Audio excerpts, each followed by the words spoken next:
Գյուրջան Կասկադ, ցանկացած համեմատություն մեր օգտին է։ Շնորհակալություն, հարցս ուղղում եմ կառավարությանը, վարչապետը թող որոշիով կպատասխանի հարցին։ Այսօր մամուլում շատ արագորեն տարածվեց մի ձայնագրություն, վերաբերում էր Վարդան Ղուկասյանի, նախկին քաղաքապետ Գյումրիի եւ ներկայիս քաղաքապետի տեխնացու կրկին Վարդան Ղուկասյանին եւ երկրորդ անձի։ Ես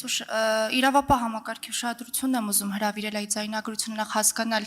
իրական էր թե ոչ, եւ եթե իրական էր, այնտեղ մի կարևոր կտոր կար, որում կարելի է ասել փաստացի գյումրեցիների որոշակի մի խմբի կյանքի եւ առողջությանը վտանգ է սպառնում, որովհետեւ ըստ էության այդ ձայնագրության մեջ եթե ելի եմ ուզում ընդգծել, եթե իրական էր, երկրորդ կտորով, որտեղ քաղաքապետի տեխնացուն նշում է, որ ովքեր չգան իր այդ հանդիպման, այն անձինք, որոնց ժամանակին տարածքներ եւ խանութներ է տվել, նախ այս կտորը եւս պետք է հասկանալ ինչ հիմունքներով է քաղաքապետը իր պաշտոնավարման օրոք գույքեր տվել եւ շարունակելով այս թեման, նախկին քաղաքապետը ապօրինի ծագում ունեցող իր գույքի բռնականացման հայցը դատարանում է եւ դատախազությունը պահանջում է Վարդան Ղուկասյանից օգուտ Հայաստանի Հանրապետությանը բռնականացել 17 գույք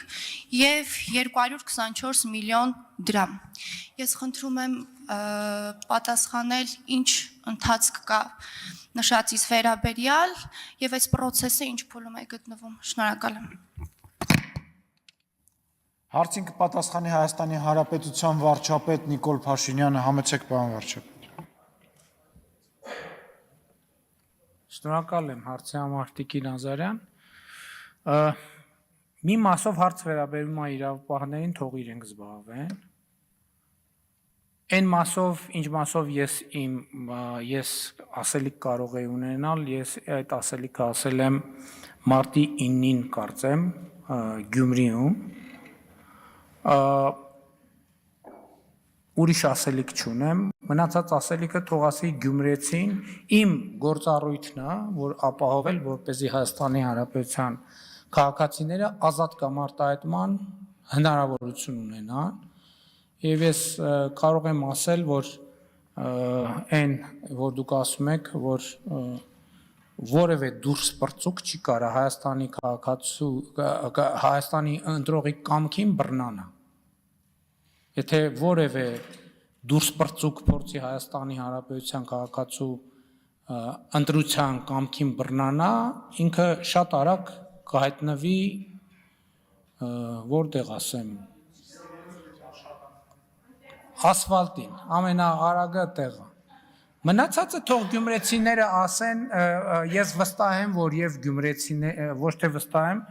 ես երաշխավորում եմ, որ եւ գյումրեցիները եւ փարաքարցիները ազատորեն իրենց կամք արտահայտելու հնարավորություն կունենան, մեր դիրքորոշումն էլ հետեւյալն է, որ ժողովրդի արտահայտած ցանկացած կամք մենք ի գիտություն ենք ընդունելու եւ ժողովրդի ասածը մեզ համար օրենք է, իրանք թող տեսնելով եւ հենվելով փաստերի վրա կայացնեն իրանց որոշումը, ոչ թե մեր։